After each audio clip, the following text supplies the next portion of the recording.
பார்க்க போகிறது பார்த்தீங்கன்னா ப்ராப்பர்ட்டிஸ் ஆஃப் டிட்டர்மினன்ட்ஸ் பார்க்க போகிறோம். மொத்தம் இதில் ஒரு 8 ப்ராப்பர்ட்டிஸ் இருக்குது. ரொம்ப ஈஸியாக சொல்லலாம், ரொம்பலாம் எக்ஸ்பிளைன் பண்ணிவிட்டு ரொம்ப கஷ்டப்பட்டுக்கு தேவையில்ல. இதுதான் ஏன்றது வச்சுங்க, ஓகேங்களா. ஃபஸ்ட்டு ப்ராப்பர்ட்டி என்ன சொல்கிறாங்கன்னா, டிட்டர்மினன்ட் ஆஃப் ஏவும் டிட்டர்மினன்ட் ஆஃப் ஏ டிரான்ஸ்பாஸும் சேம் அப்படின்றாங்க. அப்படின்னா என்ன மீனிங் அப்படின்னா, இதை நீங்கள் எக்ஸ்பேண்ட் பண்ணிங்கன்னா கிடைக்கிற டிட்டர்மினன்ட் வேல்யூவும் இதை டிரான்ஸ்போஸ், தட் மீன்ஸ் ரோவை காலமாக மாற்றுங்க, காலமை ரோவை மாற்றிட்டு எக்ஸ்பேண்ட் பண்ணிங்கனாலும் there is no changes in the determinant value. அதுதான் first property. Determinant of A is equal to determinant of A transpose. இதுதான் ஃபஸ்ட்டு ப்ராப்பர்ட்டி. செகண்ட் ப்ராப்பர்ட்டி என்ன அப்படின்னு பார்த்தீங்கன்னா, இப்போ ஒரு 2 ரோவை, இப்போ இதுதான் ஏ, இது நார்மலாக இப்போ டிட்டர்மினன்ட் ஆஃப் ஏ போகிறேன்னு வச்சுங்க.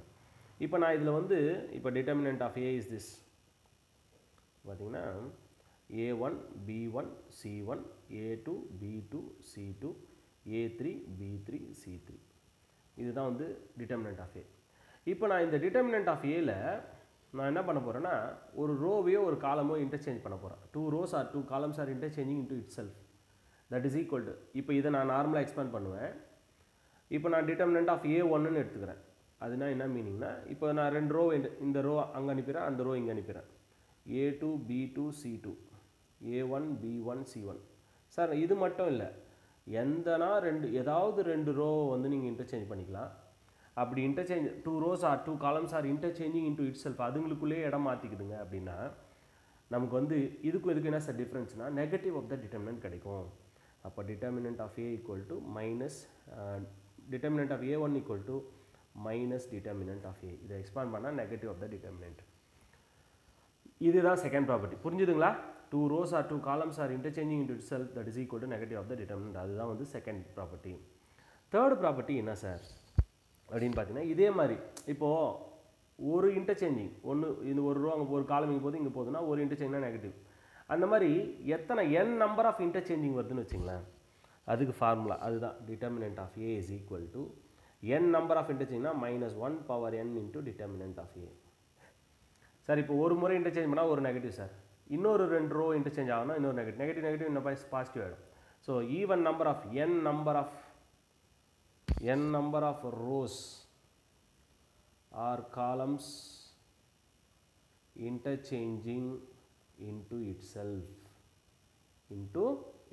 அதுங்களுக்குள்ளே இன்டர்சேஞ்சிங் பண்ணிட்டா n number of interchanging நடந்தால் -1/n into determinant of a. அதுதான் தேர்ட் ப்ராப்பர்ட்டி. ஃபோர்த் ப்ராப்பர்ட்டி என்ன சார் அப்படின்னா, 2 rows or 2 columns are identical. இப்போ பார்த்தீங்கன்னா A B C A B C D E F. இப்போ இந்த 2 ரோவும் சேம் ஆயிருந்தால் நீங்கள் எக்ஸ்பேண்டே பண்ண தேவையில்ல சார், டேரெக்டாக 0ன்னு போட்டுடலாம் சார். நீங்கள் எக்ஸ்பேண்ட் பண்ணாலும் 0 தான் வரும். அதுக்கு தான் இந்த ப்ராப்பர்ட்டிஸ் எதுக்குன்னா நம்ம டேரெக்டாக ப்ரொசீட் பண்ணதுக்கு தான். ஸோ 2 rows சேம் ஆயிருந்தால் தட் இஸ் ஈக்குவல் டு டேரெக்டாக 0 போட்டுடலாம். இதுதான் வந்து ஃபோர்த்து ப்ராப்பர்ட்டி. ஃபிஃப்த்து ப்ராப்பர்ட்டி என்ன சொல்கிறாங்கன்னா, ஸ்கேலார். ஃபிஃப்த்தும் சிக்ஸ்த்தும் உங்களுக்கு பேசிக்கலாக வந்து இப்போ தான் சொல்ல முடியாது. ஃபிஃப்த்தில் வந்து ஸ்கேலார் ப்ரொபோஷனல். இப்போது ஒரு ரோ இருக்குதுன்னு வச்சுங்க. ஃபிஃப்த்து ப்ராப்பர்ட்டியில் என்ன சொல்கிறாங்கன்னா, இப்போ இங்கே வந்து ஏபிசி இருக்குது. இப்போது நான் என்ன பண்ண போகிறேன், அதே ஏபிசியில் சம் ஸ்கேலார் கான்ஸ்டன்ட்டை மல்டிப்ளை பண்ணுறேன்னு வச்சுங்க. என்னது இப்போ வந்து பார்த்திங்கன்னா கேஏ கேபி கேசி டிஇஎஃப். இதுக்கு மீனிங் என்ன சொல்லுவோம்னா, இதோட கே மல்டிப்ளை ஆகிருக்கு, ப்ரொபோஷனல்னு சொல்லுவோம் இந்த மாதிரி வந்தால். ஸோ இந்த கேவை எடுத்துகிட்டு அது 2 ஈக்குவல் ஆகிடும் இல்லையா. ஸோ ப்ரொபோஷனல் இது வந்தாலும் 0. இதுதான் வந்து ஃபிஃப்த்து ப்ராப்பர்ட்டி. 2 rows ஆர் ஐடென்டிக்கல்னா 0, 2 rows ஆர் ப்ரொபோஷனல்னா 0.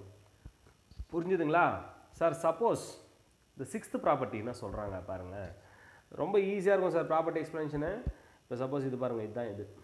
இங்கே பார்த்தீங்கன்னா மேட்ரிக்ஸில் ஒரு எலமெண்ட்டை மல்டிப்ளை பண்ணுறோன்னு வச்சுங்களேன். ABC DEF GHI. இதுதான் வந்து டிட்டர்மினன்ட் ஆஃப் ஏ. மேட்ரிக்ஸில் ஒரு எலமெண்ட்டை மல்டிப்ளை பண்ணுவோம், அந்த எலமெண்ட் எல்லாத்துக்குமே காமனாக மல்டிப்ளை பண்ணுவோம். பட் டிட்டர்மினன்ட்டில் அந்த மாதிரி கிடையவே கிடையாது சார். நீங்கள் ஒரு எலமெண்ட்டை மல்டிப்ளை பண்ண போகிறீங்கன்னா அது ஏதாவது ஒரு ரோவுக்கோ இல்லை ஒரு காலமுக்கோ தான் மல்டிப்ளை பண்ண முடியும். அதே மாதிரி ஒரு ரோலேருந்து காமனாக ஒரு எலமெண்ட் எடுக்கிறோம், ஒரு காலம்லேருந்தோ ஒரு ரோலேருந்தோ தான் எடுக்க முடியுமே தவிர மொத்தத்தில் இருந்தாலும் காமனாக எடுக்க முடியாது. அதுதான் மெயின். இதுதான் டிட்டர்மினன்ட் ஆஃப் ஏ. இப்போ இதோட நான் என்ன பண்ணுறேன், A1 ஒன்று ஒரு டிட்டர்மினன்ட் எடுத்துக்கிறேன். Determinant of A, determinant of A1. இதில் நான் கே மல்டிப்ளை இதே தான் பண்ணியிருக்கேன், k a k b k c d e f g h i இப்படி எடுத்துட்டுனா இந்த டிட்டர்மினண்ட்டை நான் காமனாக கே வெளியே எடுத்துக்கலாம். அதுதான் இந்த ப்ராப்பர்ட்டி சொல்லுது. கேவை காமனாக வெளியே எடுத்துட்டிங்கன்னா உங்களுக்கு இந்த டிட்டர்மினண்ட் ஆஃப் ஏ கிடச்சிரும். டிட்டர்மினண்ட் ஆஃப் ஏ அப்படியே கிடச்சிரும். So determinant of A one is equal to K into determinant of A. ஒரு ஸ்கேலார் கான்ஸ்டன்ட்டை ஒரு ரோலையோ இதுலேயோ மல்டிப்ளை ஆச்சுன்னா அது எடுத்துட்டோம்னா இந்த கம்பேரிசன் வந்து ஈக்குவலாக இருக்கும்.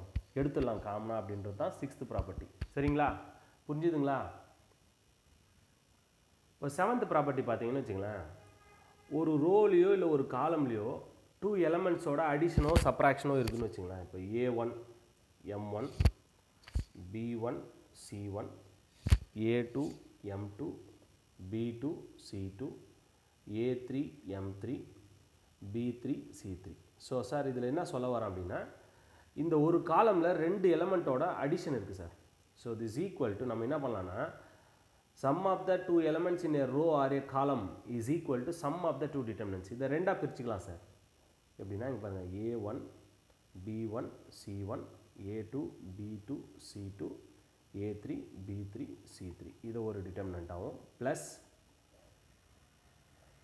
இப்போ இதை ஒரு டிட்டர்மினண்ட்டாக பண்ண போகிறோம். இது M1 M2 M3 B1 B2 B3 C1 C2 C3. So இதுதான் வந்து 7th ப்ராப்பர்ட்டி. ஸோ ஒரு ரோலையோ ஒரு காலம்லையோ ஏதாவது 2 எலமெண்ட்டோட அடிஷன் சப்ராக்ஷன் இருந்துச்சுன்னா that is equal to sum of the 2 determinant. The last property. Sir last property பொறுத்தவரையும் இது பாருங்கள் சார், நீங்கள் எப்படி வேணால் ஆட் பண்ணிக்கலாம், எப்படி வேணால் பண்ணிக்கலாம். இப்போ A1 B1 C1 A2 B2 C2 A3 B3 C3. Sir இப்போ இதுதான் டிட்டர்மினன்ட் சரிங்களா. இதில் நான் என்ன பண்ண போகிறேன், இப்போ ஃபஸ்ட் ரோவில் செகண்ட் ரோவில் ஏதாவது மல்டிப்ளை பண்ணி ஆட் பண்ணிக்கிறேன், தேர்ட் ரோவில் ஏதாவது மல்டிப்ளை பண்ணி ஆட் பண்ணிக்கிறேன். அப்படி ஆட் பண்ணிங்கன்னா எந்த சேஞ்சஸும் ஆகாது சார், எனக்கு டிட்டர்மினன்ட் ஆஃப் ஏ தான் கிடைக்கும். எப்படி பாருங்களேன், நான் என்ன பண்ணியிருக்கேன், இப்போ இதில் A1 plus P into A2 P into A2 plus Q into A3 அப்படிமா ரோ 1 டென்ஸ் டு ரோ 1ல் row 1 plus P into row 2 plus Q into row 3 மொத்தத்தையும் சேர்த்து ஆட் பண்ணி ரோ 1ல் போடுறேன். இப்போ A2 plus P into B1 P into B2 Q into B3 A3 C1 P into C2 Q into C3. இப்போ இது பாருங்கள், A2 B2 C2 A3 B3 C3. Sir இது எதுக்காக இந்த ப்ராப்பர்ட்டிஸ்னால், சார் நீங்கள் எதை வேணால் ஆட் பண்ணிக்கலாம், எந்த ரோ வேணால் மல்டிப்ளை பண்ணி ஆட் பண்ணிக்கலாம், சப்ராக்ட் பண்ணிக்கலாம், எப்படி பண்ணிக்கலாம். ஆனால் டிட்டர்மினன்ட் வேல்யூஸ் சேஞ்ச் ஆகலைன்றதுக்கான ப்ராப்பர்ட்டி தான். இதுதான் முக்கியமான ப்ராப்பர்ட்டி.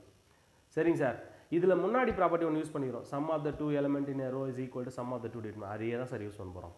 இங்கே 3 எலமெண்ட் இருக்கா பாருங்கள், A1 B1 C1 A2 B2 C2 A3 B3 C3 plus இப்போ பாருங்கள் செகண்ட் எலிமெண்ட் PA2 PB2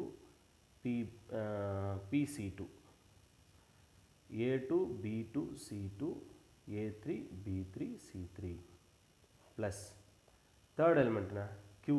இந்த தேர்ட் எலிமெண்ட்லாம் ஒன்று செய்யணும், QA3 QB3 QC3 A2 B2 C2 A3 B3 C3. புரிஞ்சுதுங்களா? இங்கே ஒரு ரோவில் 3 எலமெண்ட்ஸ் இருக்குனால 3 டிட்டர்மினன்ட்ஸாக பிரிச்சாச்சு. இங்கே பாருங்களேன், இது ரெண்டும் ப்ரொபோஷனல். இந்த ரோவில் பிஏ மல்டிப்ளை பண்ணால் இது வருது. ஸோ ஏற்கனவே நம்ம சொல்லியிருக்கோம், ப்ரொபோஷனல்ன்ற ப்ராப்பர்ட்டி வந்துச்சுன்னா தட் இஸ் ஈக்குவல் டு 0ன்னு சொல்லியிருக்கோம். கரெக்டுங்களா? ப்ரொபோஷனல்னால் என்ன சொல்லியிருக்கோம், 0. That is 5th property. அதே தான் இந்த ரோவில் கியூவை மல்டிப்ளை பண்ணால் இந்த ரோ வரும். அப்போது இது ரெண்டும் எக்ஸ்பான்ஷன் பண்ணாமல் டேரெக்டாக 0 போட்டுடலாம். அப்போ இது determinant of A plus 0 plus 0. So இதில் நீங்கள் எப்படி ஆட் பண்ணாலும் there is no changes, will get the same டிட்டர்மினன்ட்ன்றதான் லாஸ்ட் ப்ராப்பர்ட்டி. புரிஞ்சுதுங்களா? ஸோ இதுதான் ப்ராப்பர்ட்டிஸ் ஆஃப் த டிட்டர்மினன்ட். சம்முக்கு போகலாம், ப்ராப்பர்ட்டிஸை பொறுமையாக பாருங்கள். ஓகேங்களா? Thank you to all.